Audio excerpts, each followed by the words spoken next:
Imagine a train slicing across the heartland where two strangers meet by chance and strike a deadly bargain that could ruin both their lives.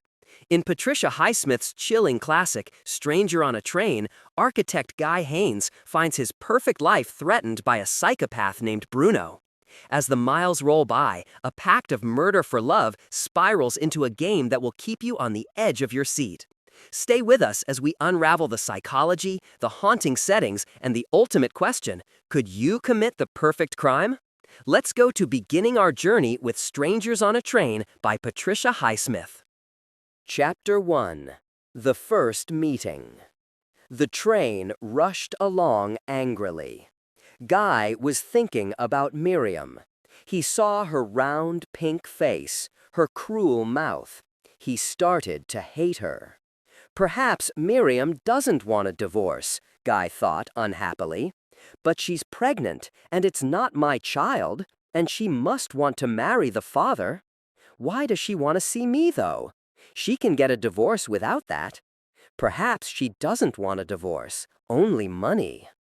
Miriam sometimes asked him for money, and he always sent it because she was good at making trouble, and Guy didn't want his mother to be unhappy.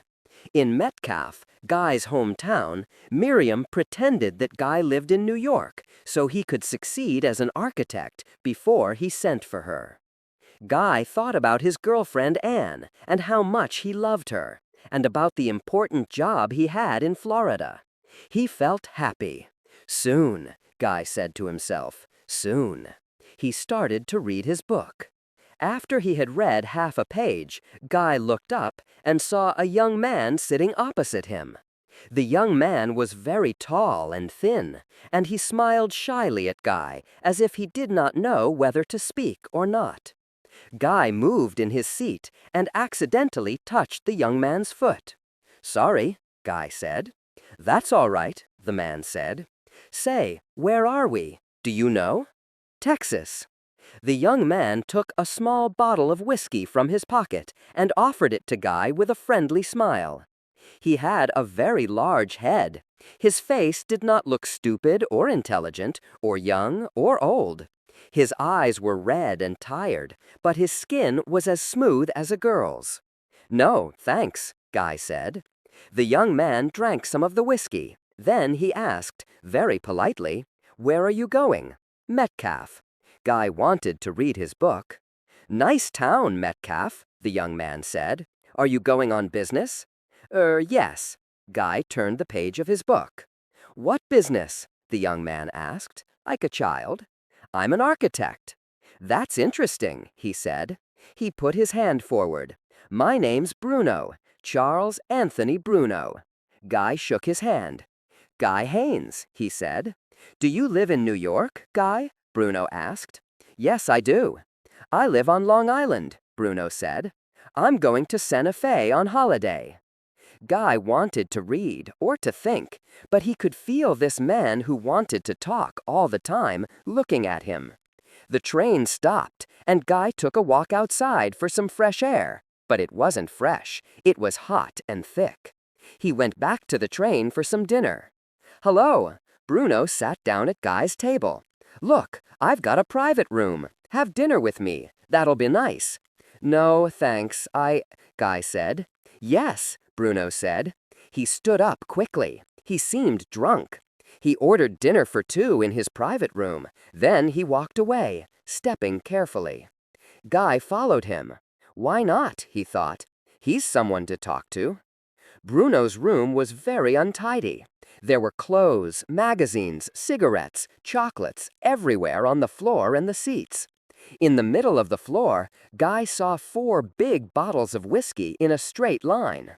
A waiter brought dinner, and they started to eat and to drink the whiskey. "What are you going to build in Metcalf, Guy?" Bruno asked, his mouth full of food. "Nothing," Guy said. "My mother lives in Metcalf. It's my home." Bruno stopped eating. "Do you like your mother, Guy?" "Yes." "Your father, too?" "He's dead," Guy said. "Oh, yeah, I like my mother too," Bruno said. "She's coming to Santa Fe. We do everything together." Bruno stopped suddenly. Do you think that's strange? No, Guy said. Mother gives me money, Bruno said. He lit a cigarette and drank more whiskey. Father never gives me anything. He's rich, too, Bruno shouted. I want my own money. Then Bruno laughed. Father would like you, Guy. You're good and quiet, and you've got a good job, too. Me? I don't want to work. Why should I? I don't feel like it. Bruno laughed again. Father wants me to go into his business. Like hell I will. Bruno pushed his cigarette into the dish of butter next to his plate. He never gives me money. I know he doesn't like me. I don't like him. You know, Guy, sometimes I could kill him. Bruno looked at Guy. Did you ever want to murder someone, Guy? Guy wasn't listening. He was thinking about Anne and Miriam and Florida.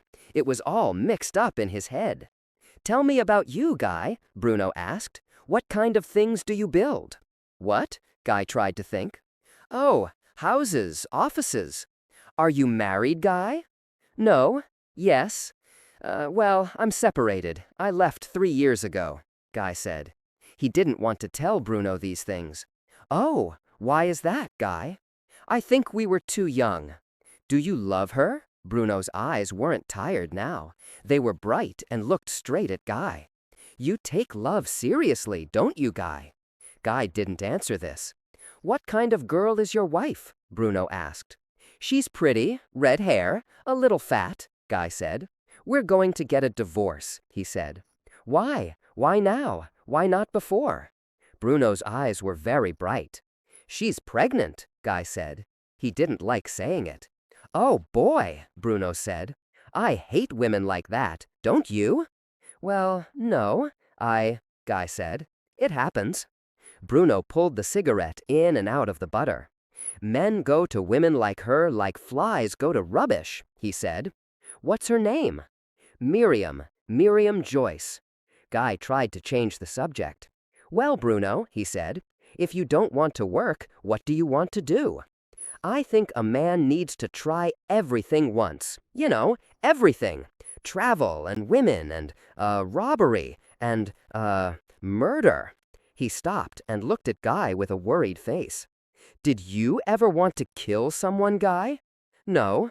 Guy was starting to feel drunk. Bruno picked up another bottle of whiskey and tried to open it. You know, Guy, the police don't catch most murderers. He was very drunk, and the top of the bottle flew off. Whiskey went all over the floor. Really? Guy said. No, they don't. Bruno drank from the bottle. Come to Santa Fe with me, Guy. I like you. You know, Guy, the police don't catch most murderers. He was very drunk, and the top of the bottle flew off. I can't, Guy said. After Metcalf, I have to go to Florida. I'm going to build a sports club there. Oh, Guy! Bruno looked at him the way a little boy looks at his father. That's great. You must be very good. Guy smiled. Well, thanks. But, Bruno said, if Miriam makes trouble now about the divorce, if she came to Florida, Guy, well, you could lose the job, couldn't you? Guy thought. That's the kind of thing Miriam would do. You could murder her for that, couldn't you, Guy? No, he said. I could make a plan for murdering your wife, Guy, Bruno said. You might want to use it sometime. No. Oh, Guy. Bruno stood up suddenly and waved the bottle about. Oh, he shouted. Guy, I just thought. Oh, yes. You murder my father, and I'll murder Miriam. The police will never find us. We're strangers. We met on a train, and nobody knows we're friends. It's perfect. Now the room was a little hell. It was very hot. Bruno's face was red, and his mouth was wide open, shouting. No, no, Guy said. He ran out of the room. Then he opened one of the windows and breathed in the cold night air. Guy? Bruno stood behind him and put his hand on Guy's back. I'm sorry. Guy pulled away from him. Oh, please, Guy. He was like a dog. It's all right, Guy said. Let's forget it. Okay, thanks. Bruno smiled. Do you want another drink? No, I'm going to bed, Guy said. Before he went to sleep, Guy remembered that his book was still in Bruno's room. He didn't go back for it. He never wanted to see Bruno again. Chapter 2. A Difficult Day with Miriam. When he got to Metcalf, Guy phoned Miriam, and they met outside their old school. It was a hot day, and Miriam wore a big white hat. Her face looked fatter than Guy remembered, and there were little lines under her eyes. "Hello, Guy," Miriam said and smiled, but shut her little mouth quickly to hide her bad front teeth. She looked soft and sticky. "Hello, Miriam," he said. "How are you? When will the child come?" "January," she said. "She's 2 months pregnant," Guy thought.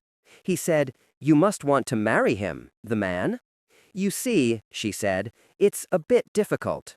"Difficult?" "He's married, Guy." Miriam was looking in front of her, speaking as if he wasn't there. "But we can still get divorced," he said. "Owen can't get divorced until September. That's 4 months," Miriam told him. "We could get divorced now," Guy said. "Could we wait?" she asked. "I think I'd like to go away for a few months." "What do you mean?" "Your mother told me about your job in Florida," Miriam said with her little smile. She looked up at Guy with her dead eyes. "I want to come with you and stay until December." "No," he said, "you can't do that." "If you don't take me with you, I'll come alone," she said. "Then I won't take the job." "You won't do that," she said. "The job's too important." He tried to talk to her. "Is there anything we can do about this, Miriam?" he asked. She loved arguing, so Guy decided to be very calm. "Yes, Miriam, I will," he said. "Go on then," she said. "Run away from everything." He tried to talk to her.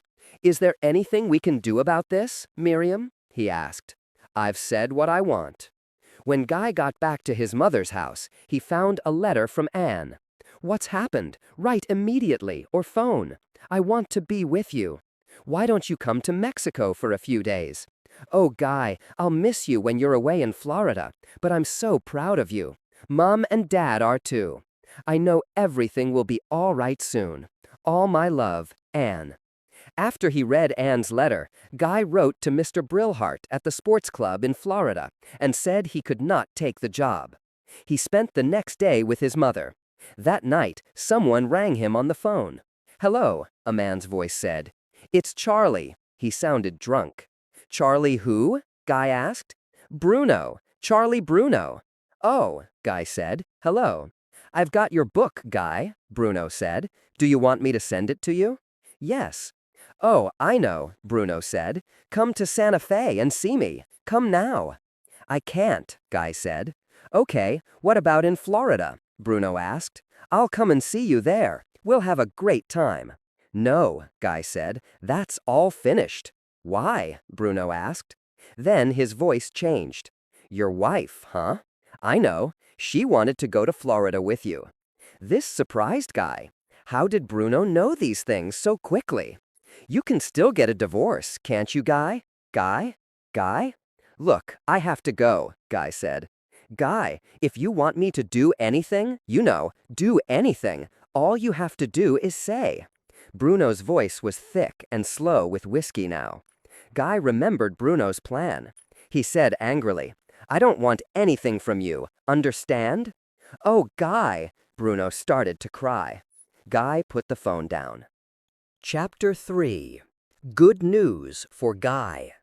Guy was walking with Anne in Mexico City. In her long white dress and with her yellow hair, she seemed to be made of gold. "But did you have to refuse the job in Florida because of Miriam?" Anne asked. "Yes, I hate her," Guy said. "Guy, you shouldn't hate people," Anne said. "You're talking like a child." He felt ashamed of what he said. Anne frightened him when she spoke like this. She seemed so far away from him. She was calm and rich and clever and happy. Guy was not used to this. Sometimes, when he was unhappy, Guy thought he was the only problem in Anne's life. They walked some more, then Anne went back to the Ritz Hotel where she was staying with her parents. Guy went to his hotel. It was an ugly place, but Guy liked it. The next morning, Guy got a telegram from his mother. Miriam lost her baby yesterday. She's very sad and wants to see you. Can you come home? Mama. The first thing Guy did was to send a telegram to Mr. Brillhart to ask if he could have the job again. Then he rushed over to the Ritz to see Anne. They had a drink in the bar at the hotel. Are you going to Metcalf, Guy? Anne asked. Not now. I'm too happy, he told her. Do you think Miriam will follow you to Florida? Guy laughed.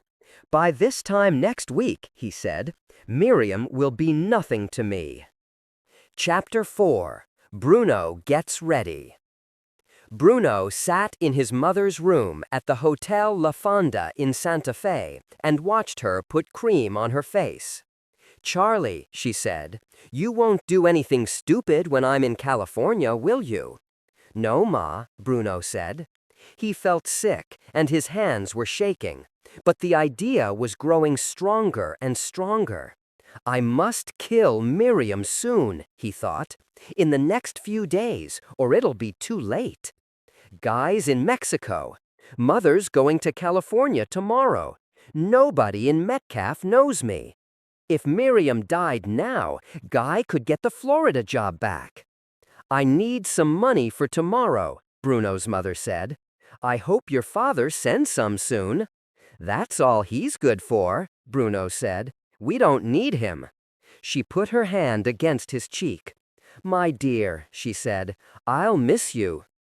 Bruno watched his mother walk into the bathroom. She had great legs. He really liked them. He started thinking about the murder again. It would be perfect, a pure, clean act. He wanted to enjoy it. Perhaps Guy didn't want to kill his father, but that wasn't important now. Guy might do it when Miriam was dead. Suddenly, Bruno felt very unhappy. He could never tell his mother. Hey, Ma, I murdered this man's wife, and then he killed father. It was my idea, too. Aren't I clever? We're both free now. No, he could never tell anyone, except Guy. Bruno tried to remember what day it was. Sunday, that was it. The time was 8:10 in the morning. He had plenty of time to get to Metcalf. He still felt drunk after last night, and he wanted a clear head. He read the notes where he had written everything he knew about Miriam. He got out of bed slowly and walked very carefully around the room. There was one way to get better. I need a drink, he said. Outside the railway station, Bruno went into a bar and bought a small bottle of whiskey. Bruno, a man called. It was Wilson and his friends. They were drunk too. Hi, Wilson, Bruno said. I can't talk. I have to catch a train. Where are you going? Wilson asked. Tulsa. I'm going to Tulsa. I've got some friends. Wilson wasn't listening. This is Joe, he said, and this is... She put her hand against his cheek. My dear, she said, I'll miss you. I've got to go, Bruno said. Bye. Bruno got on the train quickly. Did they know where he was going? No, they couldn't. The train started towards Metcalf, and Bruno fell asleep before he could plan Miriam's murder. Chapter 5. The First Murder. When he woke up, Bruno felt better. His mind was clear, he felt happy, and he was hungry. After a good dinner, he read the notes about Miriam. What did she look like? She had red hair, was a little fat, and she was pregnant. The dirty little, Bruno thought. He hated her. Guy would be happy without an animal like that in his life. Everything was so good. I have a friend, and my life has a real purpose, Bruno thought. I'd do anything for Guy. When the train arrived at Metcalf Station, Bruno looked for Miriam's address in the telephone book. Miriam's family name was Joyce, and she lived with her parents. There were 7 people called Joyce in the book. One was a Mrs. M. Joyce. Perhaps that was Miriam's mother, and she was called Miriam too. Bruno took a taxi to the address, 1253 Magnolia Street, and arrived at 9 o'clock. It looked poor and ugly, the kind of place where Miriam would live. Bruno waited by a tree near the house. After a long time, 2 men and a woman came out. The woman had red hair and a square, big body. One of the men had red hair too. Her brother? They got in a car and drove away. Bruno ran fast for a taxi. He never ran, and it made him ill. He found a taxi and got in. "Go, go!" he shouted at the driver. He could see the car in front of them. "Right, turn right now." "Where are you going?" the driver asked. "Perhaps I know the place." "Shut your mouth and drive!" Bruno screamed. The driver was annoyed and shook his head, but he followed the car. Eventually, the car stopped in front of a big sign with lights. It said, "Lake Metcalfe's Land of Entertainment." There were music and lights and people laughing, an amusement park. Bruno smiled. This was perfect. He followed the woman and her friends through the park. Was she really Miriam? She was quite fat, and her hair was red. Bruno noticed that she wore red socks with red shoes. Ugly. But this woman wasn't pregnant. Then one of the men said, "Miriam, do you want some ice cream?" "Ooh, yes," she said. It was her. "You've got 10 minutes to live and you're pushing ice cream into your mouth," Bruno thought. Pig! Miriam and her friends ran off laughing. They went on lots of different rides. They went round and round and up and down. Miriam held her brother's hand and then the other man's hand. She kissed him. Bruno hated her soft, fat face and her stupid laugh. And what was she kissing these men for? They all took a boat to an island in the middle of the lake, and Bruno followed in another boat. The island was dark and quiet. There were a lot of trees. People came here to kiss and make love. Why were the 3 of them here? "Let's sit down," one of the men said. "I'll look for a place down here." The other man went with him. It was dark, and Bruno saw Miriam's shadow alone against the water. Bruno moved quietly, and he was there next to her. "Hello," he whispered. "Isn't your name Miriam?" She turned. "Yeah, her." His hands closed round Miriam's throat, and he pressed tighter and tighter. She couldn't scream. Bruno pushed her backwards, and she fell over his leg to the ground. He pressed his hands into her throat more and more. Her skin was very hot. Her head turned from side to side. Her lips opened, and her teeth came forward. "Sss," she said. "Sss." Her throat was very fat. Bruno pressed her into the earth. She was very hot. It was like killing a hot little rat. He took his hands from her throat. Suddenly, Miriam coughed, and Bruno jumped on her again and pressed her throat. He wanted her to die. Miriam was silent, and Bruno took his hands away. He ran down to his boat and went back over the water to the park. Miriam was silent, and Bruno took his hands away. He ran down to his boat and went back over the water to the park. "Help! Help!" Bruno heard the men shouting. "My God, she's dead! Help!" Bruno walked slowly out of the park. He needed a drink and went into a place that looked like a bar. "Whiskey," he said. "We don't sell drink here, son," the man said. "But I need a drink," Bruno shouted. "I don't have any whiskey," the man said. "Coffee?" Bruno left and ran to the station. He suddenly knew what he really wanted. A woman. He wanted a woman. He was very excited. He asked a taxi driver where to go. The man wrote an address on one of his cards. Bruno ran off, and the taxi driver watched him until he turned a corner. Chapter 6. Bruno Did It. Guy sat back against his bed in the hotel and watched Anne turn over his drawings of their house. He kissed her hair and then her face. "I want it to be a big house," Anne said. "Yes," Guy said. He had the job in Florida again, which would bring him a lot of money, and then there would be more valuable jobs. He was very happy. "Are you hungry?" Anne asked. "Let's order some food." As they ate, the phone rang. "Guy?" It was his mother. "Hello, Mama," he said.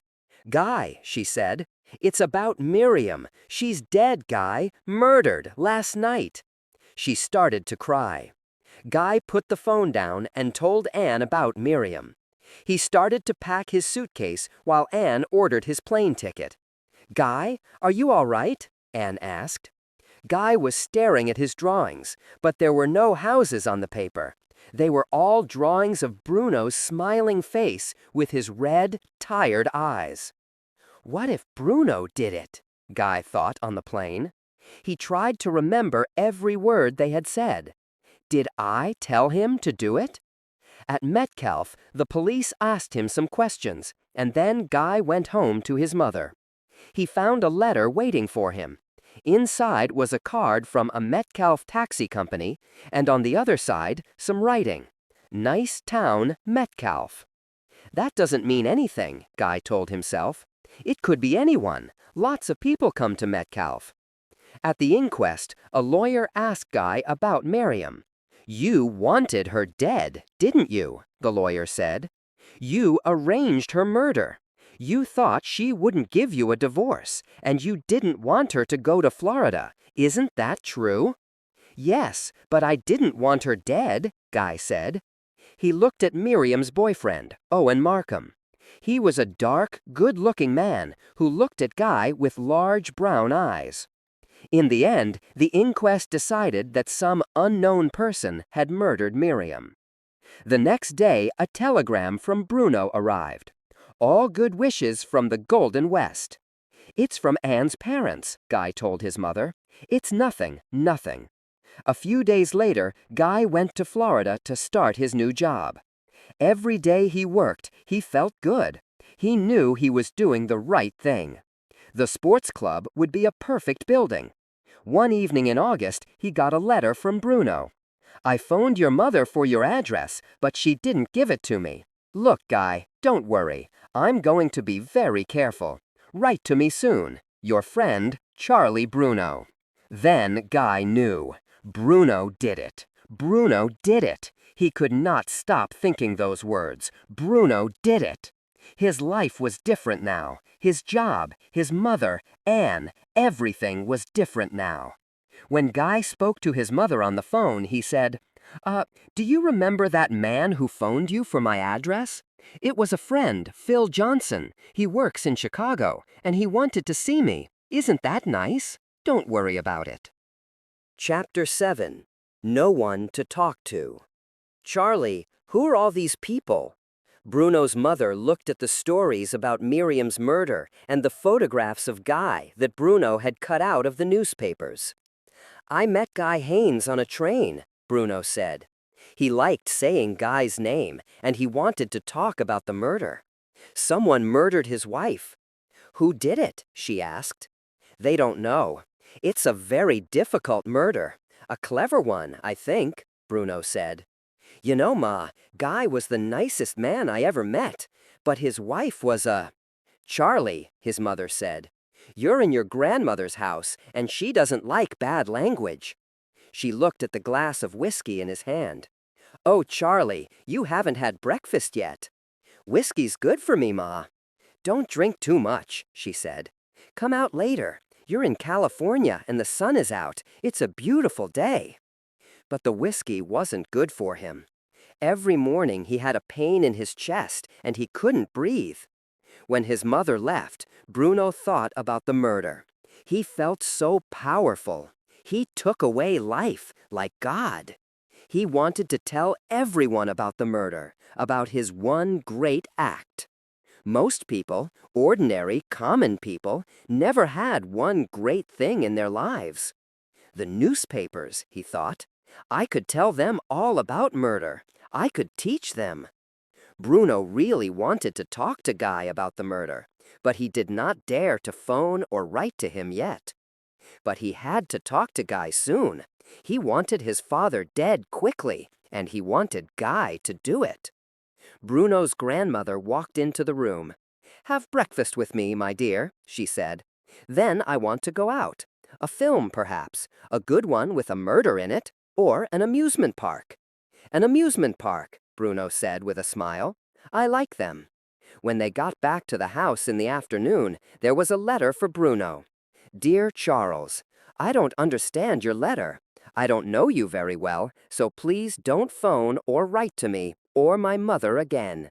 Guy Haines." Bruno felt the terrible pain in his chest that he got in the mornings, and then he started to cry. Chapter 8. Bruno is everywhere. A few months later, in December, Guy sat in his office in New York. He was not getting any offers of jobs, and he felt that his guilt about Miriam's murder kept people away from him. A man needed to be pure inside to draw plans for a good building, and Guy felt dirty. He was making drawings of the house for him and Anne to live in after their wedding when the telephone rang. "Hello, Guy, it's Bruno." Guy said nothing and put the phone down, but it rang again. "I want to see you, Guy," Bruno said. "No," Guy said, and put the phone down. That night, he and Anne came out of his flat, and Bruno was standing there in the dark. Guy held Anne's hand and tried to keep calm. "Hello, Guy," Bruno said. He looked at Anne with great interest, as if he was surprised to see Guy with a woman. We must go, Guy said, and walked away quickly, with Anne's hand still in his. "Oh, Guy, I just want to," Bruno said. "Who was that?" Anne asked. "A man I know. He wants a job," Guy said. "It's nothing." What does Bruno want? Guy thought. What does he want? The question did not go away, and Guy could not stop thinking. What does Bruno want? Guy thought. The question did not go away, and Guy could not stop thinking. One morning in January, Bruno appeared next to Guy in the street and said, "Have a drink with me, Guy?" "No." "Yes," Bruno said. "What are you frightened of?" "Nothing," Guy said. "Do I seem frightened?" Get the police, Guy thought. The police, now! But he couldn't. Then have a drink with me, Bruno said. Guy agreed to go to a bar. Why didn't you tell me about Am? Bruno asked. That woman I see you with. I know all about her. This is our last meeting, Guy said. I'm going to tell the police about you. Why didn't you do that last year? Bruno smiled. I'll tell them you paid me to kill Miriam. Tell them you went to Mexico so I could do it alone. They'll believe me, Guy. Guy knew this was true. He said, I have to go. Wait, Bruno said. You're going to kill my father. Guy looked into Bruno's eyes. They were the eyes of a mad child. Guy felt helpless. He could do nothing. I'll go to the police if you don't kill him, Bruno said. Then he left the bar suddenly. Over the next 2 weeks, Guy saw Bruno standing outside his office every evening when he left. Then the first letter came. It was a map of Bruno's house with a written plan for the murder. Guy threw it away, but the letters came every 2 or 3 days. The 21st letter said, Do you want me to tell Anne about your part in Miriam's murder? You must kill my father soon, before the middle of March. Then Bruno sent a big gun. Everything seemed like part of a bad play or film. Guy looked at his own gun. He had bought it when he was 15 because it was small and beautiful and perfect. He held the gun gently, and he smiled and thought about when he was a boy. Guy spent the next day with Anne in the country, and they went to look at their house. It'll be finished by March, Guy said. That's good, Anne said. There'll be 2 months before we get married to buy things for it. Do you know what? Guy began to say. Then he stopped and looked at Anne from the sides of his eyes. He wanted to tell her about Bruno's letters and the gun, but he couldn't. He didn't want any secrets from Anne, but here was the biggest secret of all. Suddenly, Guy realized that his life was separating into two parts, a life with Anne and a life with Bruno. They went back to Anne's house, and before dinner, Guy took a walk in the garden. He saw the black shape of a man. It was Bruno. Guy hit him hard, and they both fell to the ground. But Bruno was very strong, and his hands went towards Guy's throat. Guy wanted to kill him. He pushed Bruno into the grass, fighting hard. Suddenly, Bruno said, "Guy, you knew it was me." "I'll kill you the next time I find you here," Guy shouted. "Oh, Guy, kill me if you want to," Bruno said, laughing. "But are you ready to kill my father?" "I'm ready to call the police," Guy said. "And I'm ready to tell Anne about you and Miriam, and then to tell the police." There was a red light in Bruno's eyes. He looked like a hungry animal. "I'll write to Anne tonight, Guy, unless you tell me you're going to murder my father." He turned and ran away. Now Guy was frightened. He waited for Bruno's letter to Anne to arrive. He knew he couldn't stop it. What could he say to her about the murder? He did want Miriam dead. He didn't stop Bruno killing her. He was guilty too, and his guilt was growing stronger. "Oh, Guy, kill me if you want to," Bruno said, laughing. "But are you ready to kill my father?" "I'm ready to call the police," Guy said. "And I'm ready to tell Anne about you and Miriam, and then to the police." There was a red light in Bruno's eyes. He looked like a hungry animal. "I'll write to Anne tonight, Guy, unless you tell me you're going to murder my father." He turned and ran away. Now Guy was frightened. He waited for Bruno's letter to Anne to arrive. He knew he couldn't stop it. What could he say to her about the murder? He did want Miriam dead. He didn't stop Bruno killing her. He was guilty too, and his guilt was growing stronger. "Oh, Guy, kill me if you want to," Bruno said, laughing. "But are you ready to kill my father?" "I'm ready to call the police," Guy said.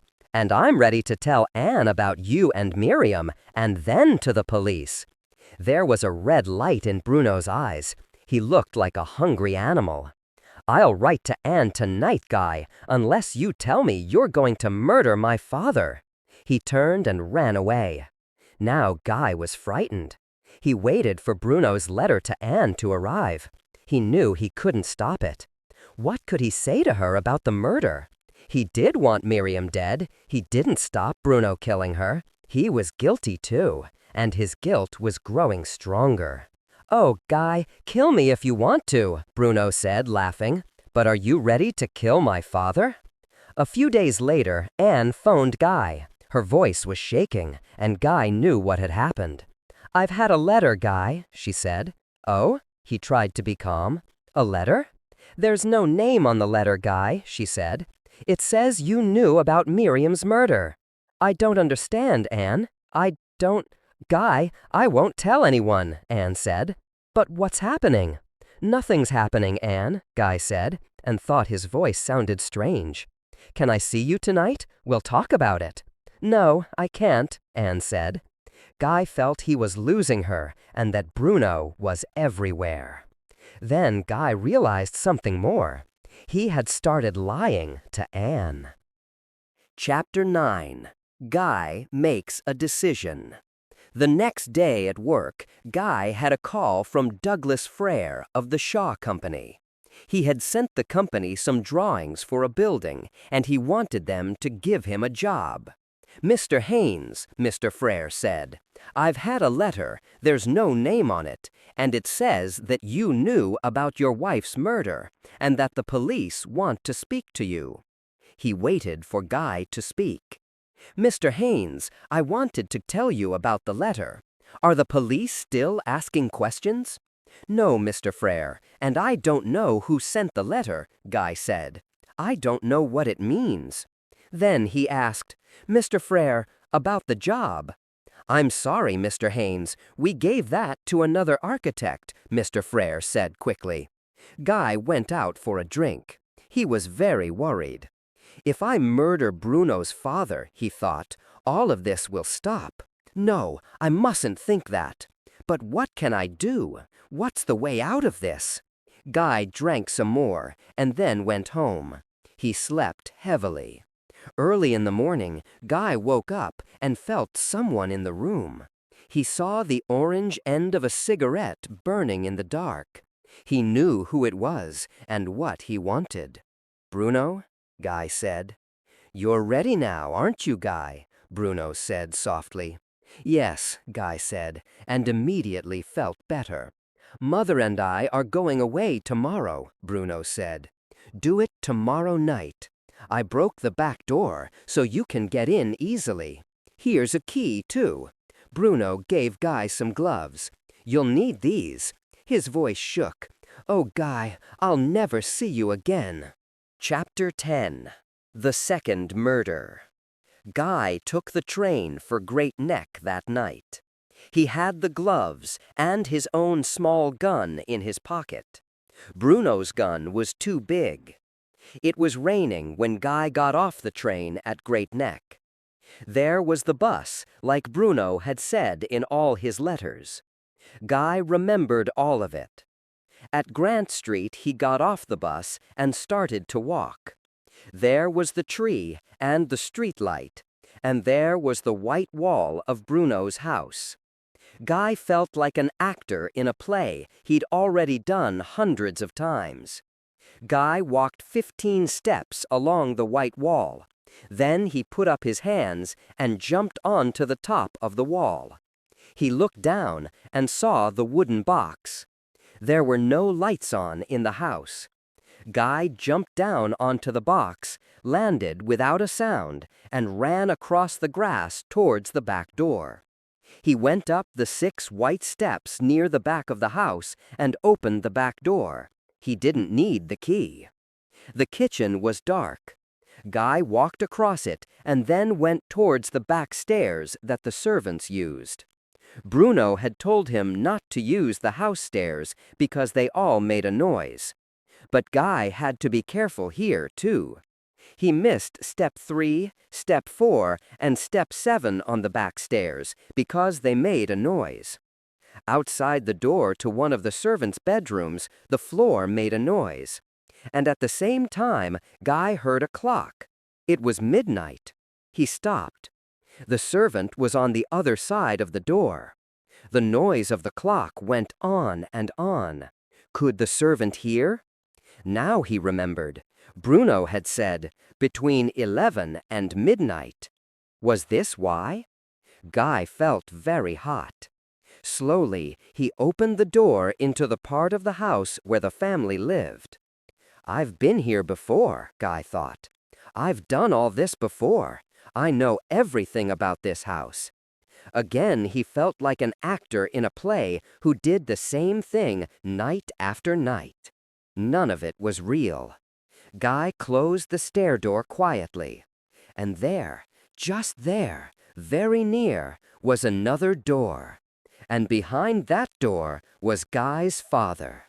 He walked quietly towards the door and slowly opened it with his left hand. He held his gun in his right hand.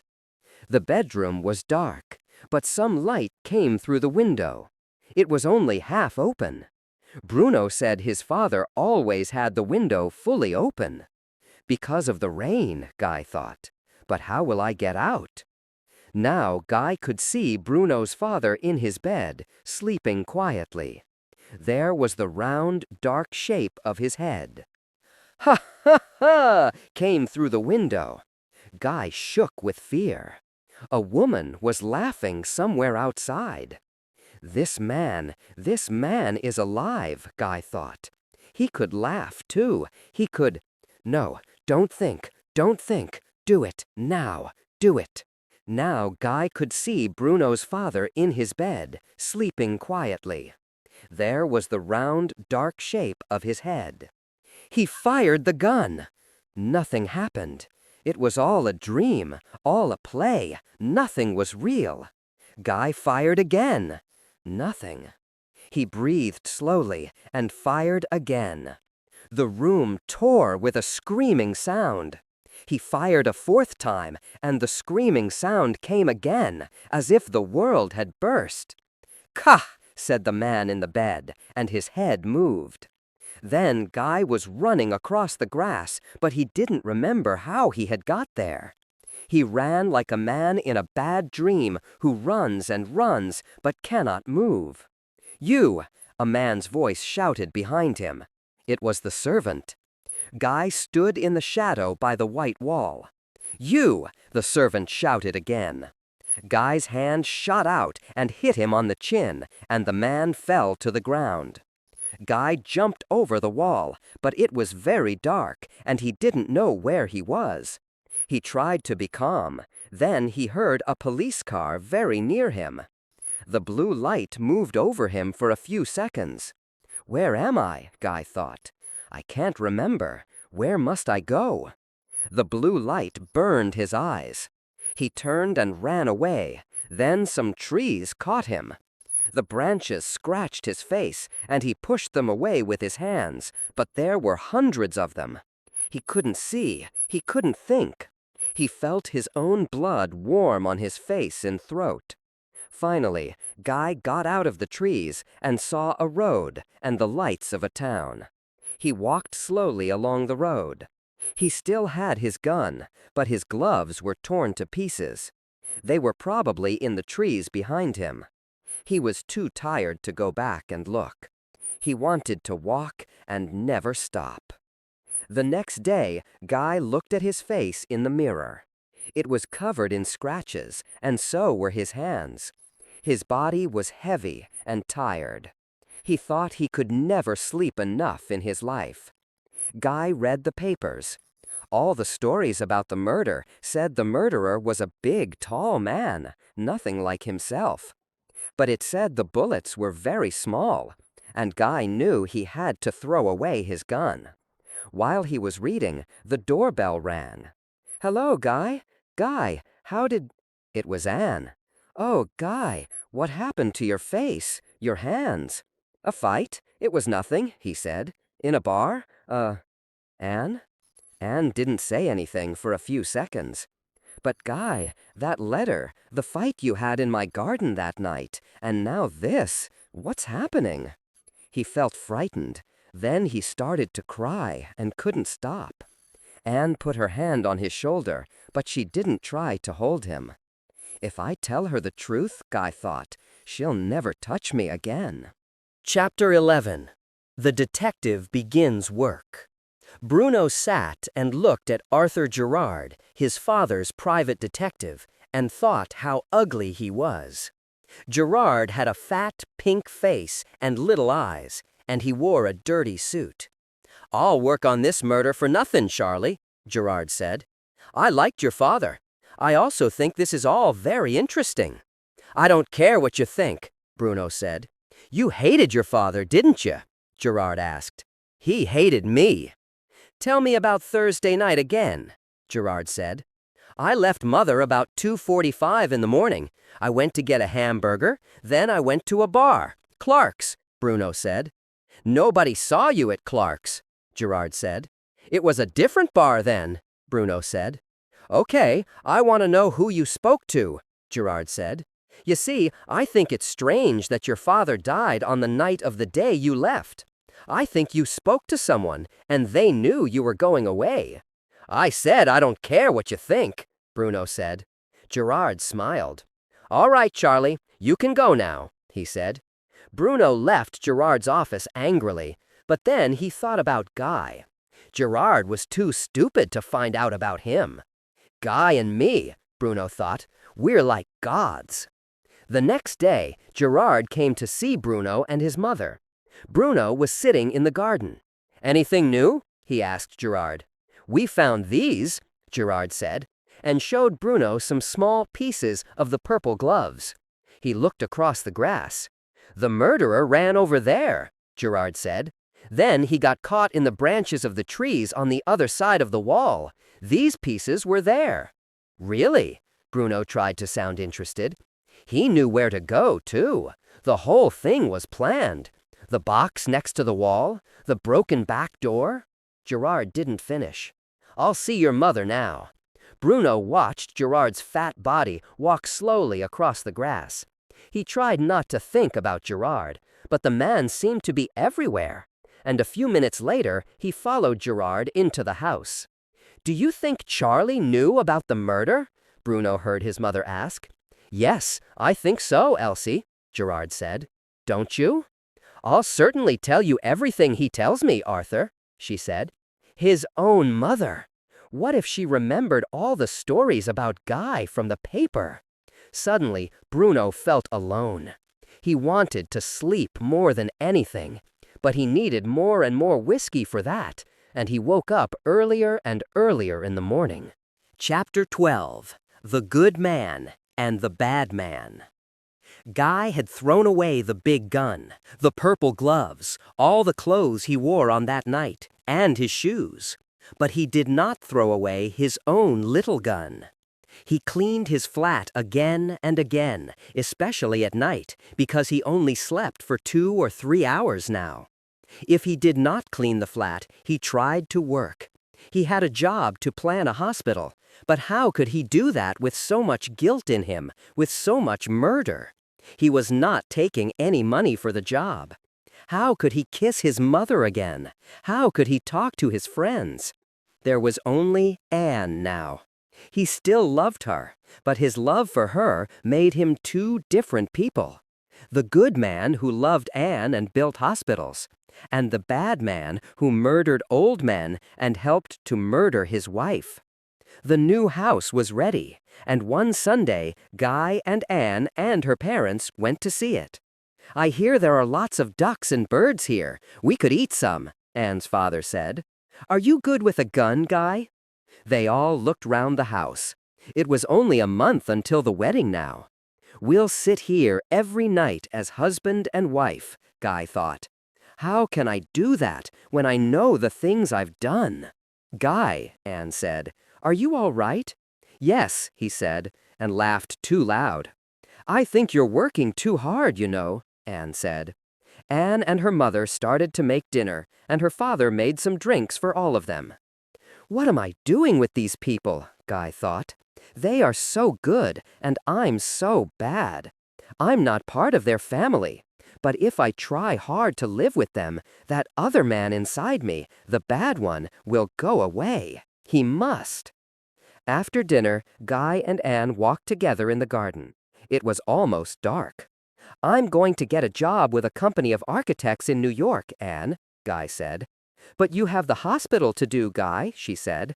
That'll take you a year. Is it because you won't take any money for the hospital job? Partly, Guy said, but I just feel like it. I know what the problem is, Anne said. Do you, Anne? Guy asked. Do you? For a minute, he wanted her to know everything. It's Miriam, isn't it? Anne said. You've changed so much since she died. No, Do you want us to marry, Guy? She asked. He couldn't answer her. He almost didn't know how to speak to her honestly now. Anne took his hand. I think, she said, you need me a lot just now, and I need you a lot. Guy looked into her eyes and thought, if I can do this, if I can keep this all, the other man inside me will go away. He must. Chapter 13. The Wedding Day. On the day of his wedding, Guy was waiting in the church with his friend Bob Treacher for Anne to arrive. Did you bring any whiskey, Bob? Guy asked. I need a drink. Bottle with a smile. Guy opened a bottle and put it on a table. After a few seconds, he picked it up and threw it against the wall. Broken glass and whiskey spread all over the floor. Guy stood with his back to Bob. I'm very sorry, Bob, he said. It's all right, Guy, he said. You're nervous. No, I'm not nervous, Guy thought. When are they going to stop this wedding? When are they all going to know about me? This is worse than the murder. I'm lying to Anne, but only she can save me. Guy could not stop the wedding. It was like the murder of Bruno's father. Guy felt he was an actor in a bad play, doing something he had done thousands of times before. At the party afterwards, Guy suddenly saw Bruno's face, smiling madly. Then it disappeared. "Congratulations, Guy!" People were all shouting at the same time. "Good luck, Guy and Anne!" The noise got louder and louder. Good luck, Guy and Anne!" "Good luck, Guy. I really want you and Anne to be happy as I am."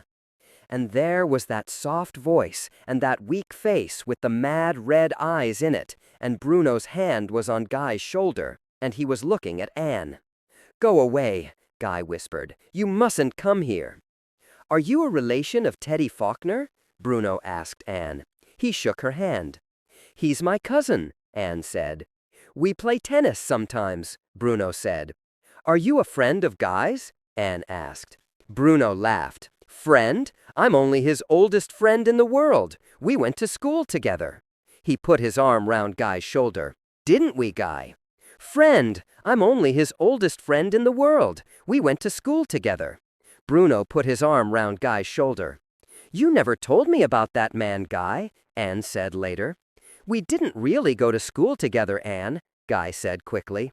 I met him at the Parker Institute. It was last December." "Can't you see?" Guy thought, as he looked at all the people in the room who were speaking to Bruno. "Can't you see he's mad?" Chapter 14.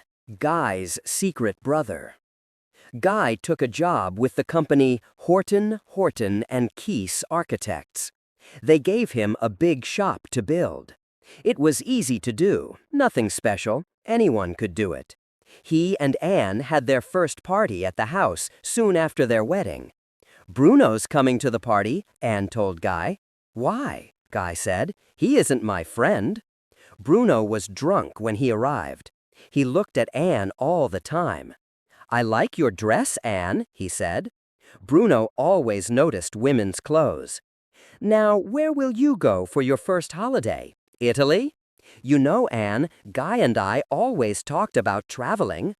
Guy took Bruno to the corner of the room. "Get out now," he said, "or I'll kill you." "Is that a promise, Guy?" Bruno laughed. "You know, Guy, I think Anne is very beautiful. I like it here." An hour later, he fell behind the sofa, completely drunk, and went to sleep. "He can stay the night," Anne said. "Where did you find him, Guy?" a man asked. "They won't let him into our club anymore." A few days later, Bruno sent flowers to Anne to say sorry for being so drunk at the party. "Aren't they nice?" she said to Guy. "I think Bruno's interesting." Horton, Horton and Keese liked Guy's drawings for the shop. Guy hated them. This was the kind of ordinary work he didn't want to do. He wanted to leave the company, although they wanted him to do more work. But there was something much worse than this. A normal man could build a bad shop or a good hospital, but Guy wasn't normal. Sometimes he looked in a mirror and saw the other man who was inside him, the murderer, his secret brother. The telephone rang, and Guy's secretary picked it up. "A man wants to speak to you, Mr. Haynes," she said. "Hello, Di," Bruno said. "Come to lunch." Guy couldn't argue with Bruno in front of the secretary, and he agreed to meet Bruno at a restaurant 10 minutes later. Bruno had 4 expensive ties, which he showed Guy. "They're for you, Guy," he said. "Do you like them?" He was like a lover. "Anne spoke to me on the phone this morning," Bruno said. "She's a great woman, Guy. You must be very happy." For a moment, Bruno wanted to hold Guy's hand like a brother. "Yes, I am," Guy said. "Very lucky." "What does Anne like doing, Guy?" Bruno asked. "Does she like me?" "You've never loved a woman, have you?" Guy said. "You don't know what love is, do you?" Bruno looked at the table. "No," he said. "You give me ties," Guy said, "but you could give me to the police in the same way." "Oh, Guy!" Bruno started crying. "I have to go," Guy said. He jumped up and ran out of the restaurant. "Why do people do this to me?" Bruno thought. "Why? Why?" "How do you know Guy Haynes's wife?" Gerard asked Bruno. He had all Bruno's bills, and he had seen the one for the flowers Bruno sent to Anne. "I'm a friend of her husband," Bruno said. "Mother and I were thinking of building a house. He's an architect." "Why did you send Mrs. Haynes flowers?" Gerard asked. "You must know them very well." "No, I went to a party there, and I had a good time." "Let's talk about all these men you know," Gerard said. "Matt Levin, Mark Lev, you saw a lot of them before the murder." "Yeah, and Mark killed his own father, too," Bruno said. "Ernie Schroeder?" Gerard asked. "Charlie, please," Bruno tried to think of something to say. Chapter 15. Proof. Guy went on a sailing holiday with Anne on her boat, the India. They were away from home for 3 weeks. Guy was happy and calm. He looked at the clear sky and the blue sea, and the sea made him think of the bridge he wanted to build, a long white bridge like a pair of wings. He wanted to be a great architect. Guy saw Anne looking at him with love in her eyes, and he felt all the bad times were gone. A few days later, the phone rang at his home. "Hello, Mr. Haynes," a man said. "This is Arthur Gerard. I'm a detective. Could I come to talk to you at your house, please, now?" Guy had to say yes, and Gerard came over quickly. "Do you know Charles Bruno, Mr. Haynes?" he asked. "Yes, I know him." Gerard said, "His father was murdered in March." "I didn't know that," Anne said, and looked at Guy in surprise. "Neither did I," Guy said quickly. "Murdered? When and where did you meet Charles Bruno, Mr. Haynes?" Gerard asked. At the Parker Institute last December," Guy said. He only said it because he had told Anne that at the wedding, when she asked him about Bruno. Why hadn't he and Bruno planned a story? "When did you see Mr. Bruno again?" Gerard asked. "At my wedding in June," Guy said. "And he came to a party in July, didn't he, Mrs. Haynes?" Gerard asked Anne. "Yes," she answered. "Do you like him?" Gerard asked, smiling. Anne looked at his smile. She didn't like it. "Well, enough," she said finally. Gerard asked them a few more questions, and then he left. "Does Gerard think Bruno murdered his father?" Anne asked Guy later. "He probably thinks it's one of Bruno's friends," Guy said.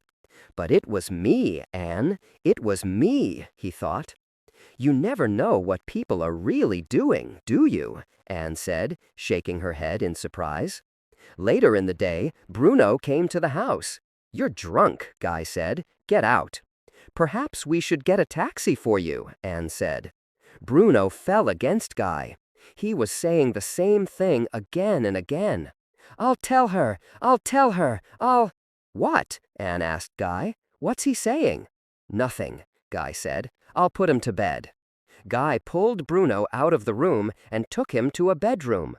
Bruno slept for several hours, and when he woke up, Guy was with him. "Bruno, listen to me. Did you tell Gerard we met in December at the Parker Institute?" Guy asked. "Yeah, I said that," Bruno said. "Can I have a drink? Look, Gerard thinks this friend of mine, Matt Levine, murdered my father. He's already killed 2 or 3 men. I won't let another man take the blame for the murder," Guy said. "He won't get the blame," Bruno said. "Gerard won't find anything about Matt Levine or us. There's no proof. Will you go now?" "No," Bruno said quietly. "I want to be with you and Anne." And Guy knew that he hated Bruno, but liked him at the same time. "You know, Guy, I like you, but you're in more trouble than me," Bruno said. "Our servant saw you that night. Anne saw those scratches on your face. And there's the gun, the gloves. The police could ask you some very difficult questions. But what have they got about me and Miriam, Guy? Tell me, Guy, what have they got?" Guy and Anne were on the India. The sky was gray and the air was hot. Guy held his little gun in his pocket. "Why is Bruno so interested in you?" Anne asked Guy. "He's got nothing to do," Guy said. His hand tightened round the gun. "And you met him at the Institute?" she asked. "Yes." Guy looked into the water. Why is she asking all these questions, he thought. She knows something is wrong. She knows I'm lying, but she doesn't know about what. Guy heard Anne walk away.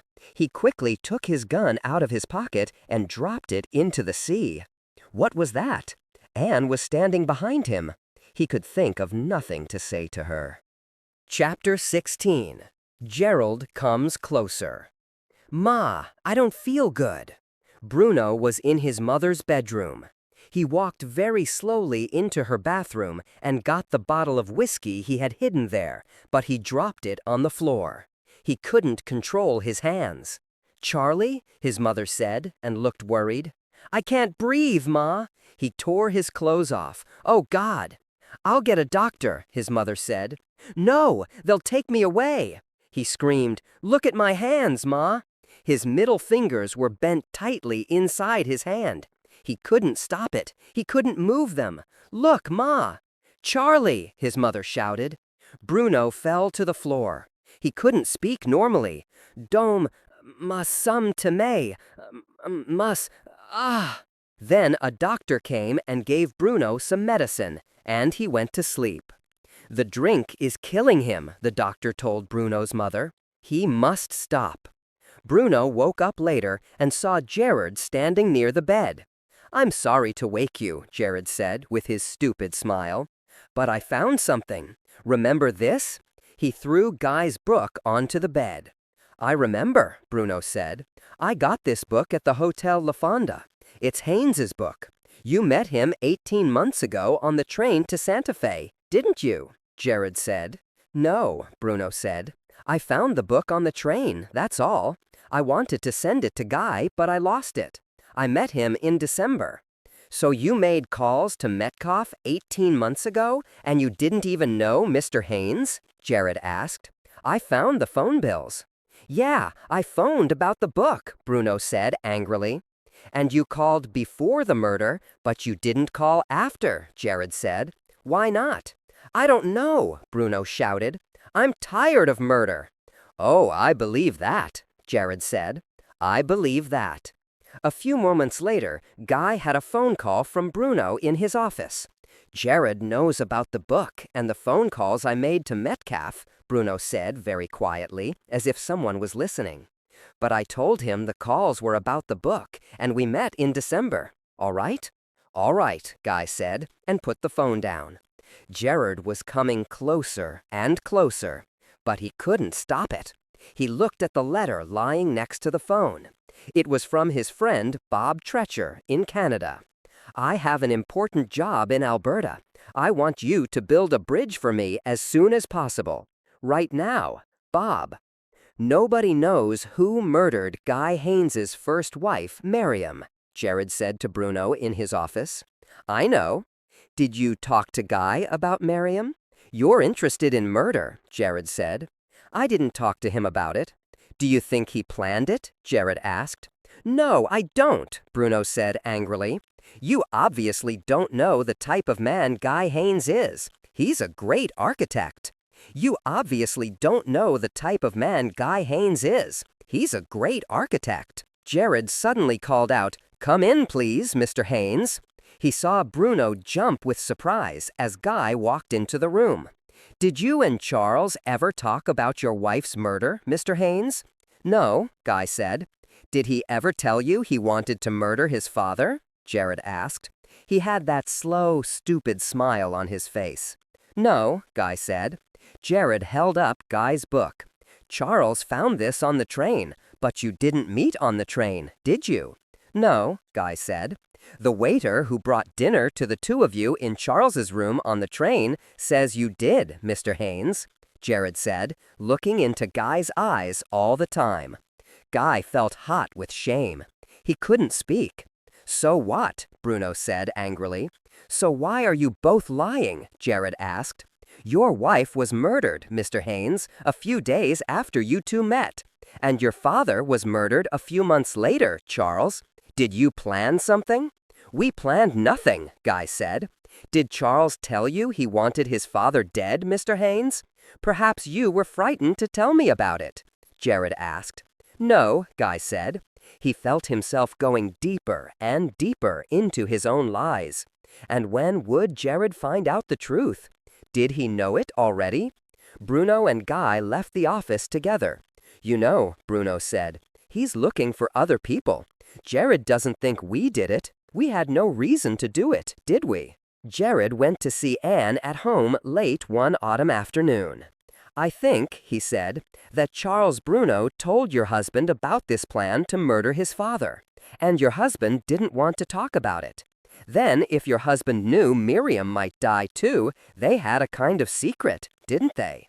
"Guy couldn't do a thing like that," Anne said. "Do you think they met in March when Charles's father died, and you don't know about it?" Jared asked. "It's possible," Anne said, but she didn't know why she said it. When was that fight, she thought? February? March? And was it with Bruno? That was it. Guy tried to stop Bruno killing his father. "How was your husband in March, Mrs. Haynes?" "He was nervous," she said. "It was a difficult time. His work—" She stopped speaking. Jared looked at her, then he smiled and said, "Call me if you think of anything, you know, Mrs. Haynes," and left quietly. A few minutes later, Anne saw Jared outside the house, sitting in his car and writing notes. "Why did I say that about March? Is he writing about that?" she thought. "Jared was here," Anne said that night as soon as Guy came home. "He wanted to know about March. If you knew Bruno had planned his father's murder for that month?" Guy poured a glass of whiskey. Then he heard himself saying, "Look, Anne, Bruno told me on the train that he wanted his father dead. I'm not going to say anything because the police can use that to hang an innocent man." Anne said gently, "Yes, what you're doing is right," and she smiled. "It's terrible, isn't it, murder?" Guy hated his lies. He felt empty inside. He thought he was worse than Bruno, who was honestly bad. Even if he was never caught, he couldn't live with Anne like this. Chapter 17. The Perfect Crime. Gerard smiled happily at Chief of Police Phil Dowland and said, "Can't you guess?" "About Samuel Bruno's murder?" Dowland asked. "You think his son, Charles, did it, don't you?" He didn't like Gerard because he was a private detective and he didn't work by police rules. "No," Gerard's smile grew wider. "But I think he did another murder. Do you know Guy Haynes?" "Yes," Dowland said. "His wife was murdered last June." "Guy Haynes and Charles Bruno met on a train to Santa Fe 10 days before Miriam Haynes died," Gerard said. "You think Bruno killed her?" Dowland asked. "You've got no proof." "Yes, I have," Gerard said happily. "I've spoken to a friend of Bruno's, Edward Wilson, who saw him going to the railway station in Santa Fe on the day of Miriam's murder. A taxi driver in Metcalf who drove Bruno to the amusement park the very night Miriam Haynes died. And a man he tried to buy whiskey from near the amusement park. And another taxi driver who saw him too. And I've got bills of phone calls Bruno made to Metcalf." "But why did Bruno murder this woman?" Dowland said, laughing. "Because he met her husband on a train?" "No," Gerard said. "You don't see, do you? It was a plan. Bruno wanted Guy to kill his father, and he did." "Guy Haynes!" Dowland shouted. "Oh, this is—" "Yes, Guy Haynes," Gerard said. "He didn't want to, but he had to after Bruno murdered his wife. Guy was frightened. It was all Bruno's idea, the perfect crime. There was no reason for Guy and Bruno to murder these two people. They thought the police could never find them." "What happens now?" Dowland asked. "I'm going on holiday," Gerard said. "I want to check some more details about Guy Haynes. I can wait a few weeks." Chapter 18. A Terrible Accident. Guy was living in Canada and building his bridge. He came home one weekend and saw a mess in the house only one person could make. "Bruno was here," he said. "Yes," Anne said. "You know he's mad, don't you?" Guy said. Anne didn't answer, and Guy looked at her carefully. Anne thought, I know he's the one who wrote that letter to me in March, and the one you had a fight with. I know there's something." Then she said, "Guy, I'm going to have a baby. Are you pleased?" "A baby," Guy said, and he laughed with happiness. The next day, Bob Treacher came from Canada to stay with Guy and Anne. It was a sunny day, and the police had called to say that they had no more questions for Guy and Bruno about his father's murder. Anne was pregnant, he had a good job, he felt his life was changing, and all the bad things were in the past. The phone rang, and Anne answered. "Oh, hello," she said. "Yes, come with us. We'll meet you by the boat." She said to Guy, "That was Bruno. He's coming with us on the India today." And suddenly, Guy felt everything seemed black again. It always came back. They stopped for a friend of Anne's, Helen Hayburn, on the way to the boat, and Bruno was waiting for them when they arrived. Bruno was very excited. "Come on, Guy," he shouted. "This is a great day. We've won." "Won what?" Anne asked, and Guy went cold inside. He looked at Bruno. "Have a drink," said Bruno, offering Anne his bottle of whiskey. "No, thank you," she said. "Come on, everybody," Bruno shouted. "Let's go." The boat moved quickly over the gray sea, and the wind was quite strong. Bruno ran about the boat. "Sit down," Bob said. "Who are you?" Bruno asked drunkenly. "A friend of Guy's?" "Yes," Bob said politely. "I've known Guy all his life," Bruno shouted. "Have you?" Guy saw Anne look at him with surprise. Every time with Bruno, something bad happened. When will he say it, Guy thought. The truth? He could say anything, do anything, for the rest of my life. "Come on, let's sing," Bruno said. "Guy, sing with me."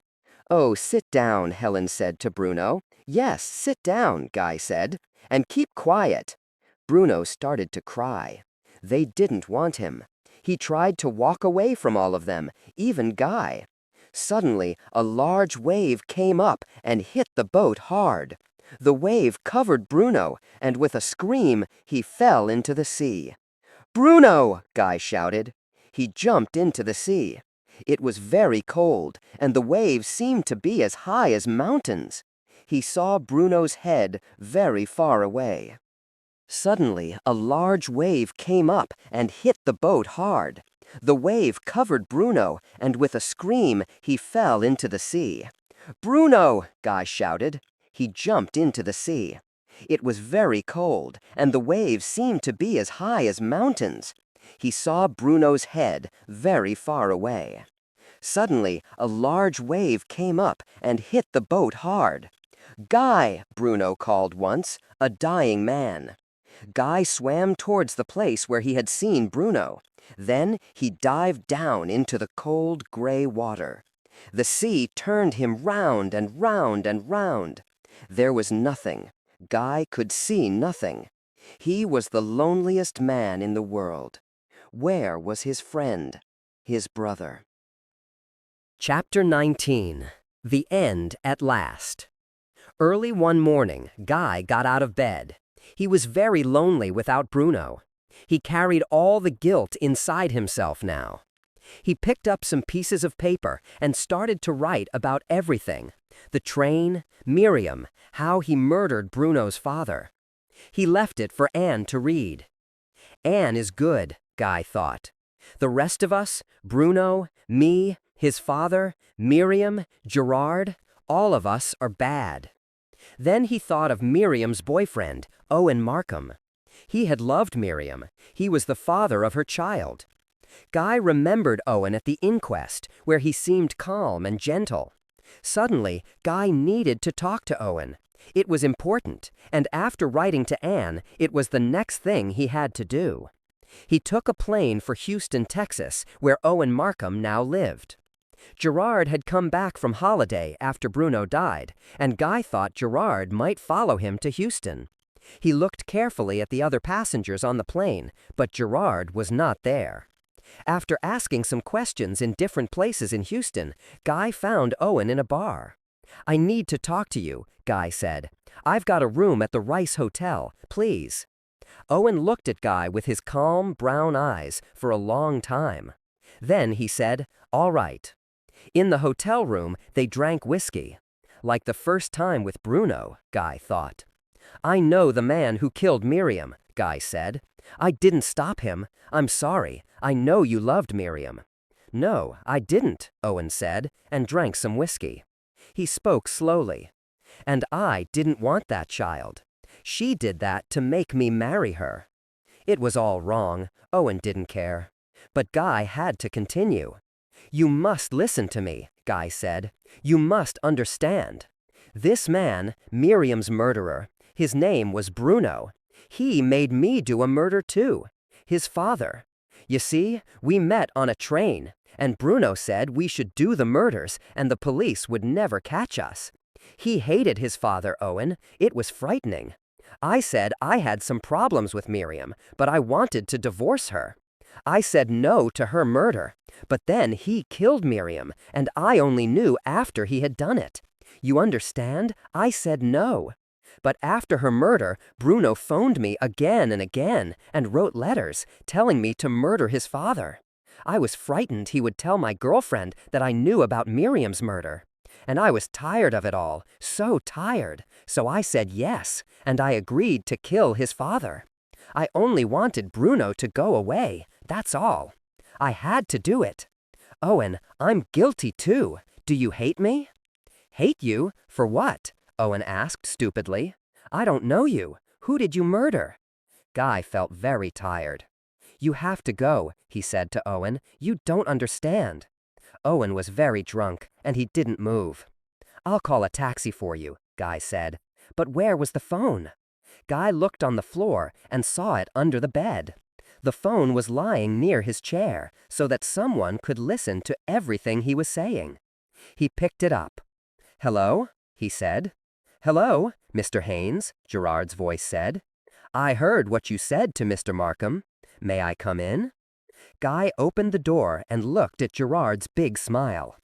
Guy tried to speak, but he said something completely different from what he wanted.